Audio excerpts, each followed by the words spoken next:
Muy buenas noches, seas bienvenido a un nuevo capítulo en esta sección de Ex Libris, un espacio de la Taberna de Clio dedicado a revisar libros de historia, a que revisemos qué se ha escrito al respecto. Estamos analizando Historia desconocida del descubrimiento de América de Luis Antequera y comparte los micrófonos conmigo nuestro querido Emperador Durmiente. Muy buena noche, Emperador, ¿cómo te va? Muy buenas noches, mi querido decano. Muy buenas noches a las personas que se dan el tiempo para escucharnos. Pues vamos a continuar con esta serie que nos ha dado para quitar algunos mitos, ¿no?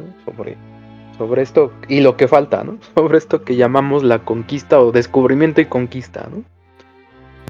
Y hoy viene un tema bien polémico, hablando de esta cuestión de mitos, hablando de poner y de quitar. En capítulos anteriores ya vimos la leyenda negra española, ya hablamos un poquito de cuál era el contexto europeo que le preparó para los viajes de exploración, y hoy es momento de hablar sobre el personaje principal de esta historia, nada más y nada menos que Cristóbal Colón. Un personaje por demás enigmático y que es vital para la historia. Sin este señor, ya sea a propósito, ya sea para bien, ya sea para mal, eso lo iremos tratando conforme avancen los capítulos, no podríamos entender nuestra historia tal y como lo hacemos. Por lo tanto, es momento de comenzar. Porque este autor, Luis Antequera, nos empieza hablando de qué tan viable era o no el viaje de Colón hacia las lejanas Indias. Ya también hablamos un poquito de este mito acerca de si la Tierra era, si concebían, perdón, la Tierra como plana o como redonda. Ya quedó claro que le consideraban redonda. Entonces, mi querido emperador, ¿por qué era una locura este viaje si en realidad ya sabían que la Tierra era redonda? Adelante. Ok, bueno, como ya habíamos comentado en nuestra sesión anterior, ¿ok? Em, Colón llega con este proyecto con los Reyes Católicos después de que ya lo habían rechazado en otros lados, principalmente en Portugal, que mencionábamos que Portugal era el país al que probablemente Colón le apostaba más. No es un país de navegantes, podemos decir que en esa época los mejores navegantes, quizá rivalizando un poco con los musulmanes, pero bueno, pero lo rechazan, ¿ok? Porque le dicen, oye, tus, tus cálculos están mal, ¿ok? Ya habíamos mencionado que sabían que la Tierra era redonda, y no es como que hubiera un gran debate entre el tamaño, ¿ok? O sea, ya había como cierto consenso en el tamaño, ¿ok? Y le dicen constantemente a Colón, oye, tus cálculos están mal. Tú estás considerando que la Tierra es mucho más pequeña que lo que de verdad es, ¿ok? Se lo dijeron en Portugal. El rey Juan II, en ese momento, eh, hace una junta. O sea, no es como que el rey dijera, pues no y ya. Se hace una junta con expertos navegantes. Repito, los portugueses eran muy buenos en eso. E incluía a obispos, a judíos. No era un tema de nacionalidad. También los portugueses eran bastante liberales en ese momento con los judíos. O quizá no tanto. Ya vendría la expulsión, ¿no? No, Ajá. había gente que sabía. Y dicen, oye, tus cálculos están mal. No vas a llegar. Que, o sea, nuestras naves no llegan. Tienes que llevar suministros, tienes que llevar principalmente agua, y si no encuentras agua dulce, una isla a medio camino donde reabastecerte, pues te vas a morir. Enfermedades como el escorbuto, deshidratación, alucinaciones. Entonces, no, okay, no va. Okay. Además, ya habíamos mencionado también que Portugal tiene mayor interés, okay, en lo que estaba abriendo su ruta africana.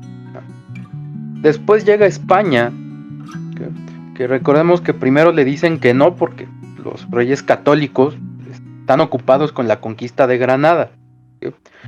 Después se hace una junta en España, en Salamanca, bueno, con especialistas de la Universidad de Salamanca, una de las más antiguas universidades, donde también se evalúa la propuesta de Colón. Por ahí hubo igual, tus datos están mal, estás haciendo mal los cálculos, hubo a quien lo acusó incluso de que estás falsificando mapas.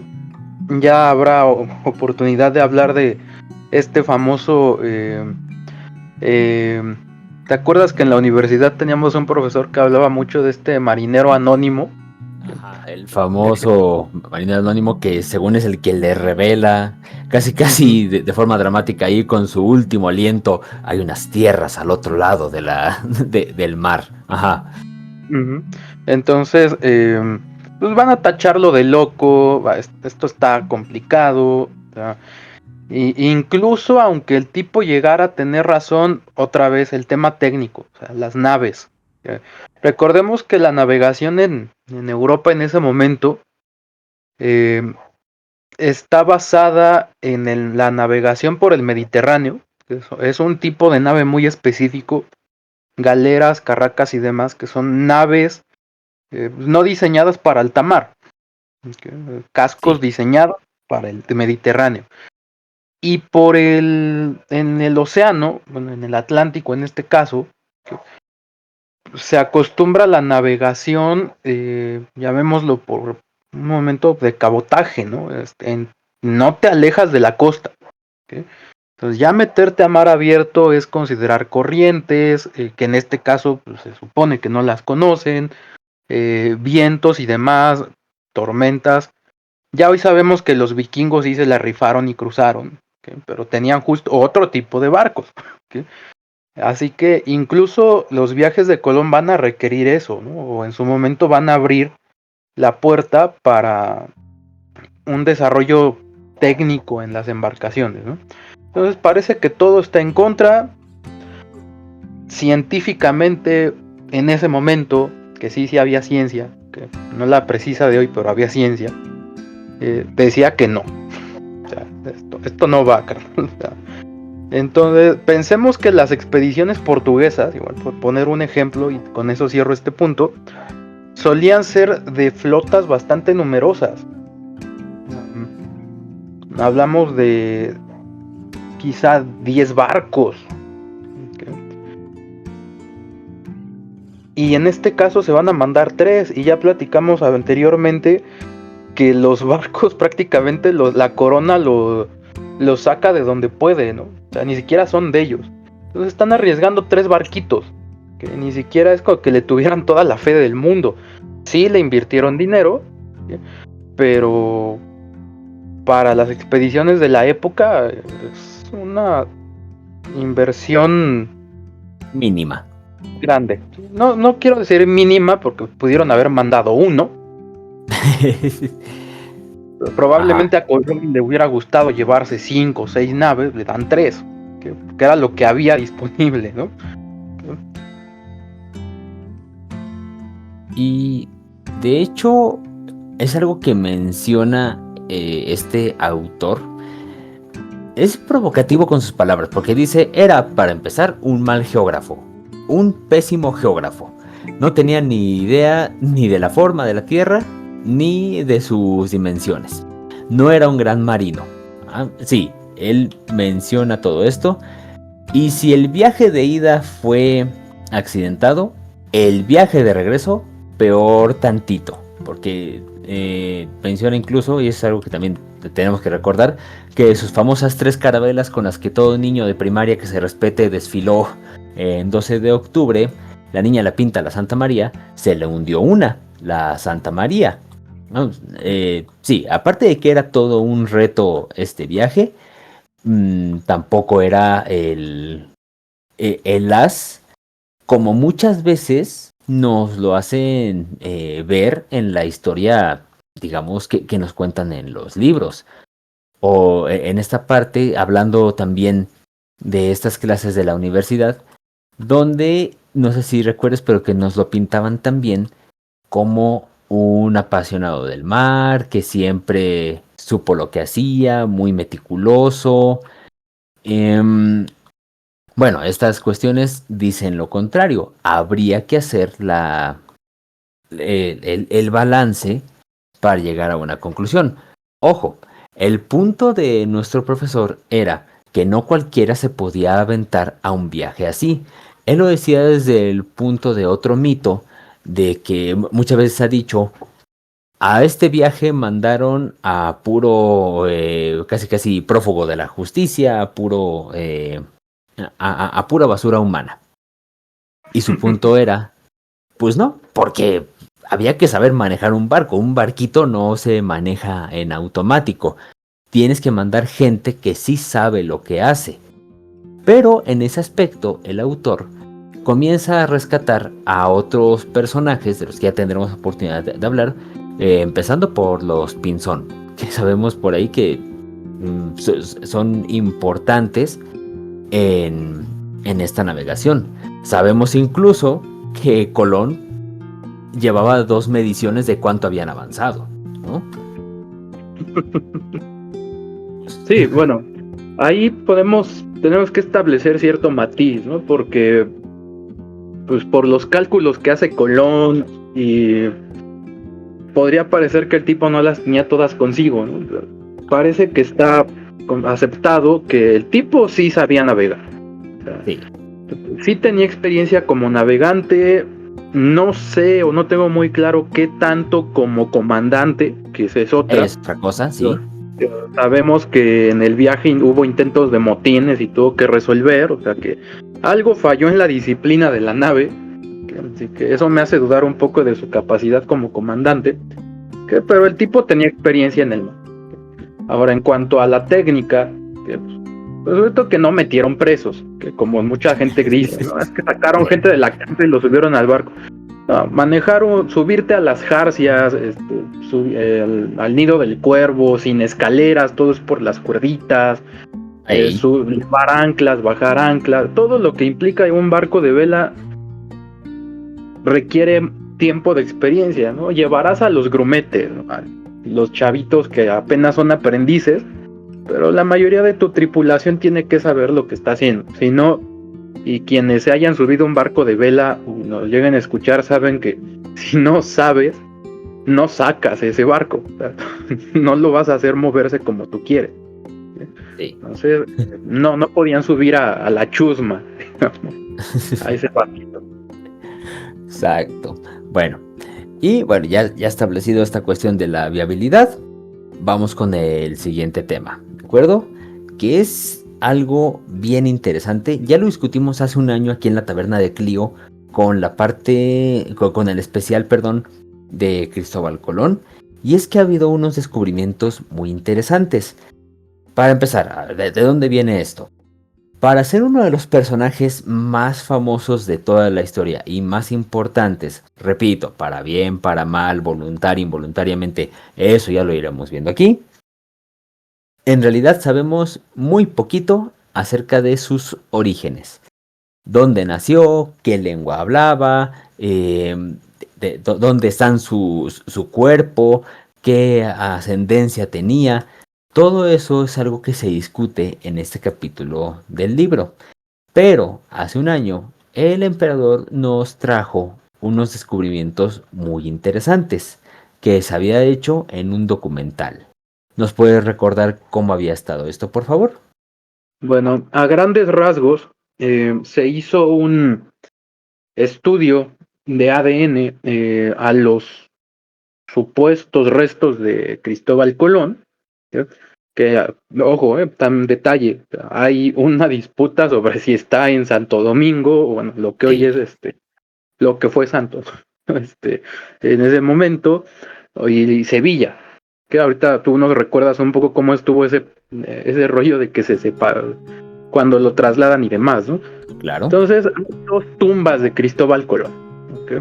A partir de los restos que están en Sevilla, si no me falla la memoria, se hace un estudio y la conclusión es que Cristóbal Colón, o los restos, o estos supuestos restos de Cristóbal Colón, son de una persona de ascendencia judía. Ahora, eso lo hacía que le habían hecho la circuncisión en su momento, ¿eh? No. ¿Okay? Su genética, su ascendencia era judía. No nos pueden responder todavía si era genovés. Su ADN era judío y pudo haber sido de ascendencia judía, pero nacer en una familia cristiana.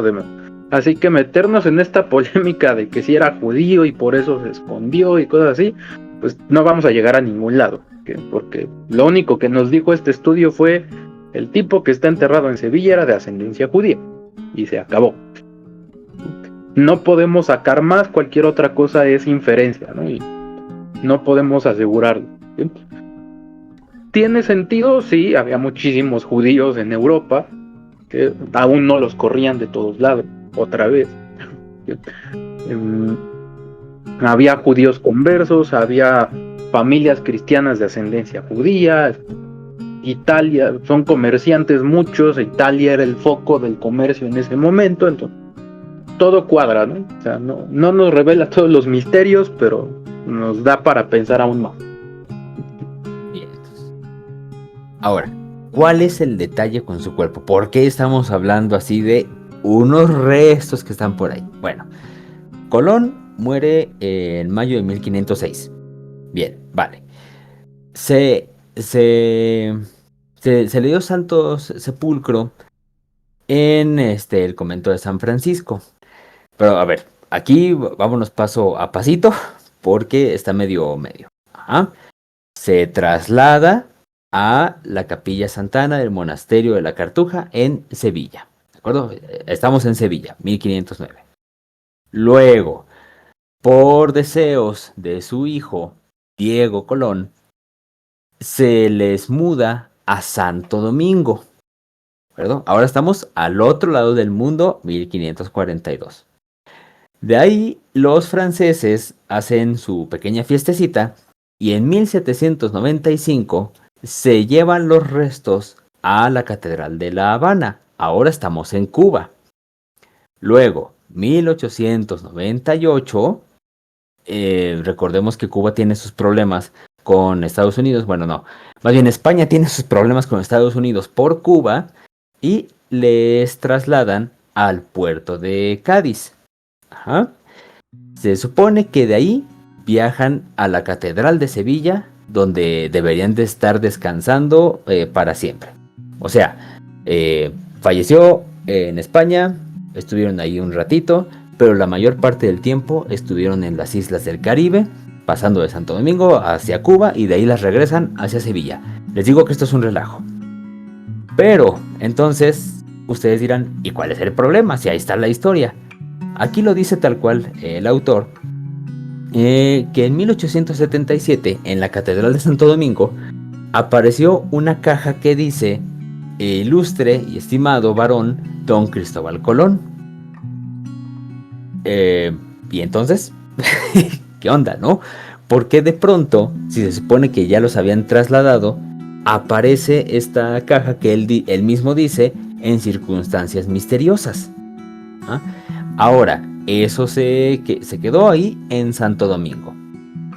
Por lo tanto, el estudio que nos menciona el emperador no es el simplemente tomar, como ustedes se pueden imaginar, tipo caricatura, un fragmento de hueso, meterlo en una máquina y que en la pantalla gigante digan, tin, sí, son de Cristóbal Colón. No, es un estudio largo, es un estudio caro de ADN, y tomando como muestras a sus familiares, a su hermano, si no me equivoco. Entonces, en 2006 es que se hizo esa afirmación de sí, los que están acá en España son los que están, son los verdaderos. Pero aparte, sumemos que los de Santo Domingo nunca han permitido que revisen los de allá, ¿no? Entonces eso lo hace aún más sospechoso.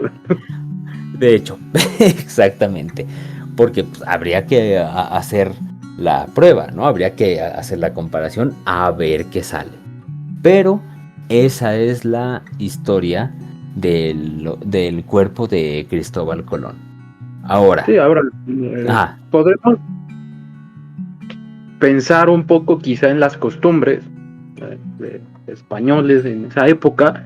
O sea, no era raro que de pronto dijeran, oye, pues de acá para acá, mitad y mitad, ¿no? O sea, no era raro que dijeran, no, pues mi corazón aquí, mi cuerpo allá, cosas por el estilo. Digo, no es imposible que los dos sean reales, pero Santo Domingo tendría que permitir el estudio, ¿no? de esos huesos y alguna razón hay para que no lo permita. Hasta hoy, los buenos son los de Sevilla. y la pregunta es, y es algo que tú ya habías respondido en el capítulo, en el especial pasado, ¿cuál sería la relevancia de que fuera o no de ascendencia judía? Bueno, para el momento, bueno, hace un rato decía, bueno, ok, no, todavía no los corrían, pero ya en eso anda, ¿no? Los Ah, judíos no son muy bien vistos. ¿Ok?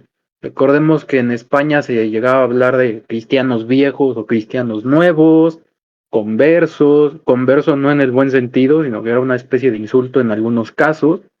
Entonces, había muchos que tenían la intención de que no se supiera, ¿no? Entonces, que él lo pudiera haber ocultado, sí lo creo posible. Que, que él supiera, sabes que sí, mi familia viene de acá, pero que eso nos haría sentido con otra de las cosas que veremos un poquito más adelante, ¿no? Que, o ya lo hemos mencionado también anteriormente, Cristóbal Colón en las capitulaciones de Santa Fe exige títulos de nobleza, o sea, va a ser sí, virrey. Entonces, que el tipo, o que se supiera en el momento que es de ascendencia judía, hubiera estado bastante mal visto. Que se le diera un título de nobleza o un cargo de ese tamaño a un judío. Tampoco era raro, o el recaudador mayor del reino de los católicos era judío. ¿Okay? Pero entre los nobles, estos españoles perdón, de raza pura o cristianos viejos, es mal visto. Entonces, sí puede haber algo por ahí, ¿no? De evitemos decir que mi familia hace 3 generaciones todavía era judía. y para cerrar este capítulo, que como pueden ver ustedes, está dando para mucho más, pero por cuestiones de tiempo tenemos que ir cortando los temas. El autor cierra con un apartado interesante. El título es De héroe a villano. Hagamos un recordatorio rápido.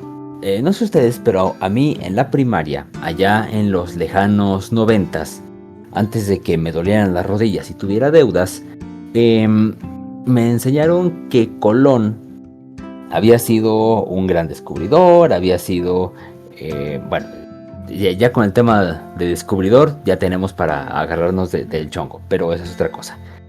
Que había sido una persona así ejemplar. Después, las cosas han ido cambiando. Sabemos que las estatuas, perdón, las estatuas de Colón, tiro por viajes, sufren de vandalismo. Ya sea que les arrojen los famosos e inquebrantables tomatazos, pintura roja, que los grafiteen o ya directamente que las tiren. Es decir, ha pasado de ser ese personaje ilustre a representar una causa mucho más fuerte. ¿Nos puedes hablar un poquito más de esto, emperador? Bueno, es algo bastante complejo. Ah. Partamos, si quieres, de por qué tenemos otra vez, ya se pega. Perdón, te contagié. Estatuas. ¿Por qué tenemos monumentos? Quitémonos de broncas. ¿Por qué tenemos monumentos de Cristóbal Colón? Bueno, porque para los españoles, tanto Colón como Pizarro, como Cortés, que aparte eran primos, Pizarro con Cortés, para ellos son héroes. Y tenemos que entender el por qué. A ver, son tipos que en esta lógica así muy europea se animaron a hacer algo que parecía imposible. En el caso de Colón, cruzarte el mar cuando ya todo el mundo te había dicho que no.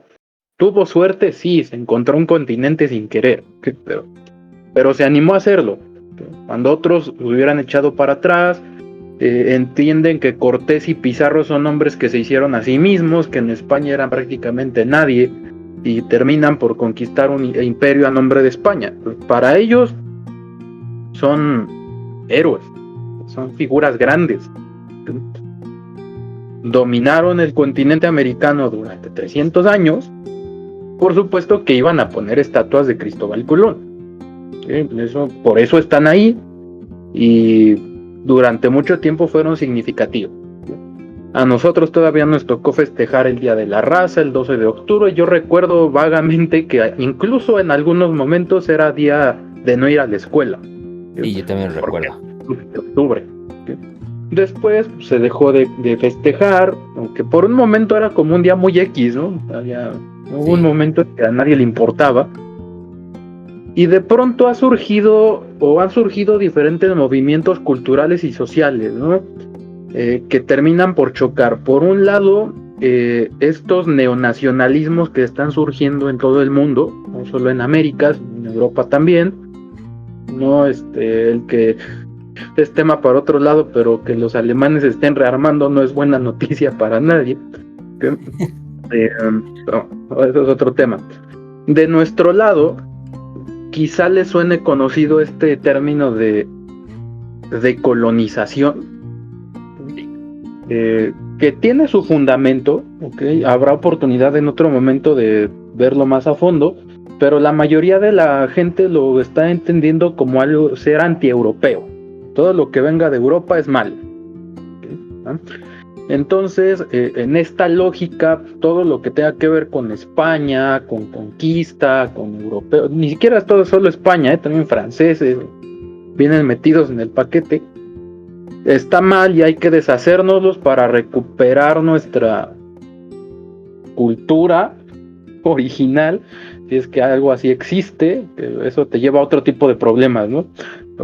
Entonces chocas con un neonacionalismo español que justamente está ensalzando de nuevo a sus famosos tercios, a personajes como Felipe II, como Carlos V, como el Gran Capitán, Cortés, Pizarro y por supuesto que Colón, y va a chocar con esta resistencia latinoamericana de pues, ya no queremos nada que tenga que ver con ustedes.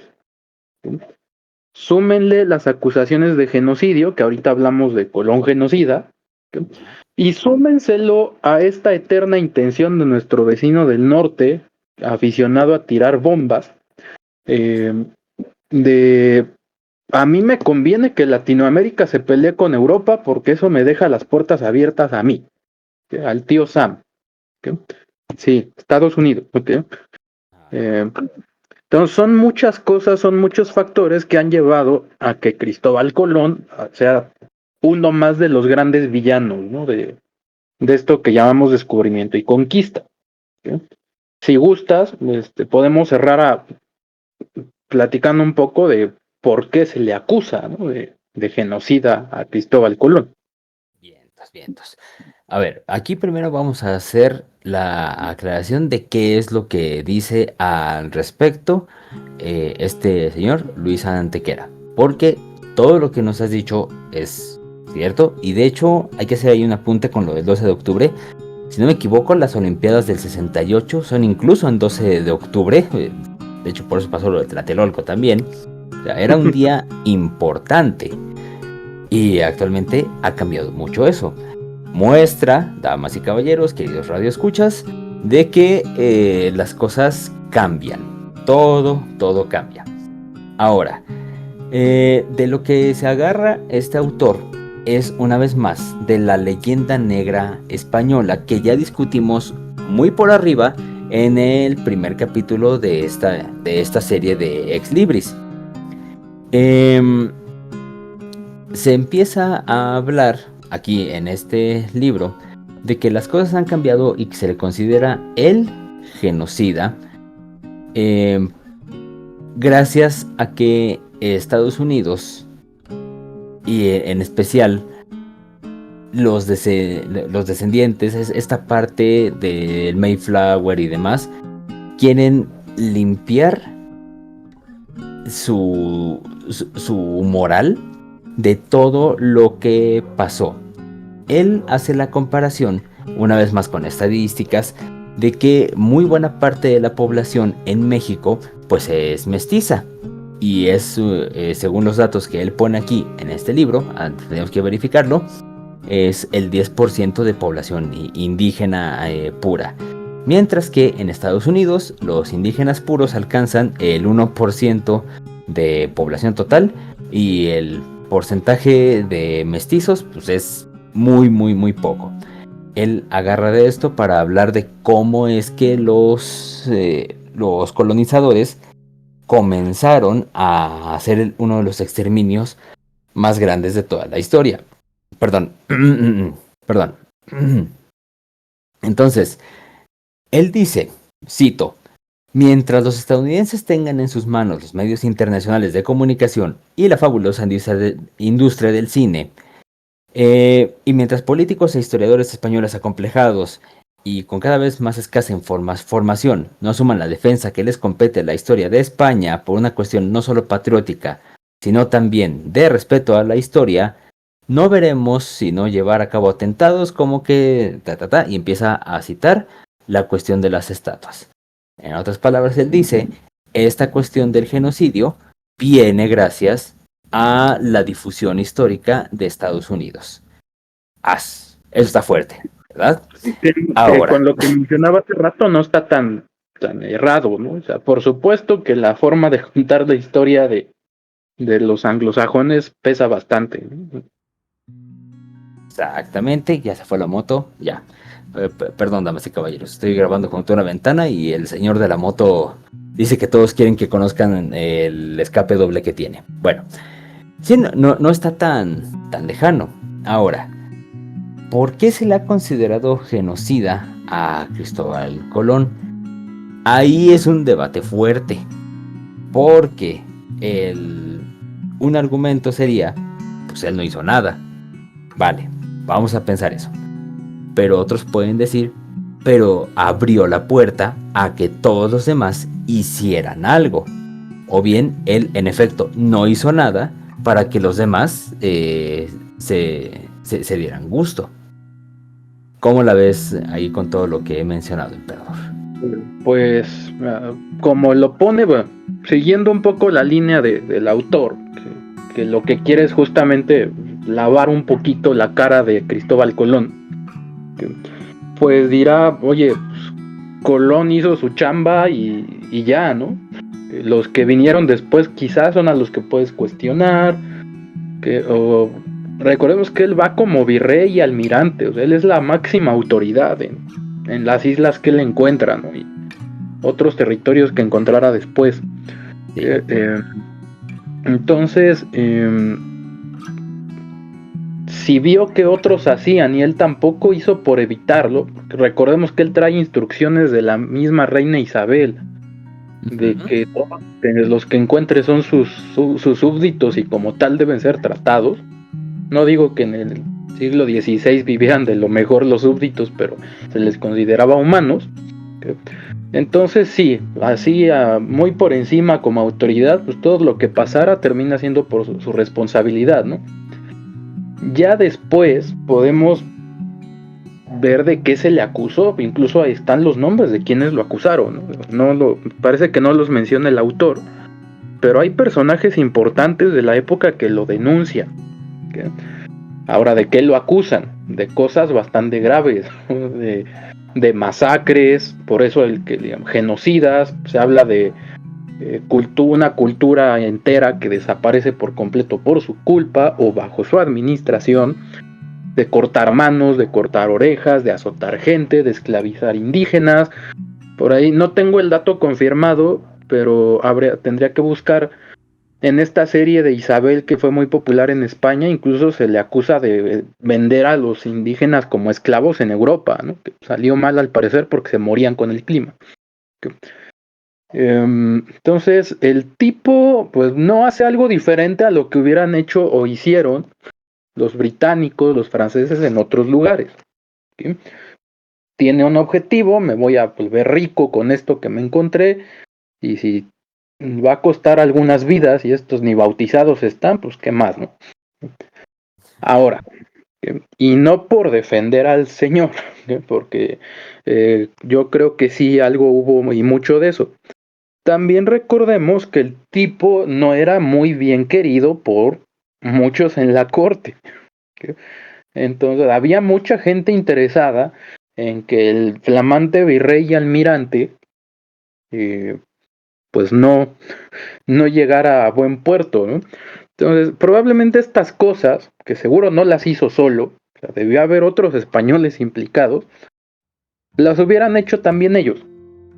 Pero hay que tumbar a Colón, que recordemos que él muere no con estos títulos, de hecho se le van a retirar después. Se hacen investigaciones y todo y el tipo sale culpable. ¿Okay? No solamente donde quizá no les interesaba tanto la parte del genocidio como hoy a nosotros, ¿no? Sino por malversar fondos, por no respetar a las siguientes autoridades que se mandaron. No fue una perita en dulce, Colón. ¿Okay? Pero probablemente, como también el autor dice, hay bastante de leyenda negra alrededor de él, ¿no? Exactamente. ¿Hasta qué punto las envidias y todo esto que sí han de ser naturales porque es una persona que había logrado un éxito repentino y contra quienes les había tomado toda una vida ir ascendiendo en la corte, han incrementado lo que se dice? Difícil decirlo, pero como siempre hay que poner ahí esa clase de matices históricos para tener una idea más cercana, pero pues no del todo certera. Antes de cerrar este capítulo, emperador, ¿algo más que quieras decir? Bueno, para ir abriendo un poquito el tema de lo que viene, porque se pone intenso el tema después sobre justo Cristóbal de las Casas y demás, él va a ser uno de los principales críticos, aunque un tiempecito después. Recordemos que de las Casas va a escribir ya desde la Nueva España. Entonces él lo va a hacer muy a posteriori, ¿no? Pero él acusa a Colón, acusa a los hermanos y de todo. ¿Sí? Pero de la época y contemporáneos podemos mencionar a dos. ¿Sí? Uno, Francisco Roldán, ¿sí? Colono español y alcalde mayor de la Española.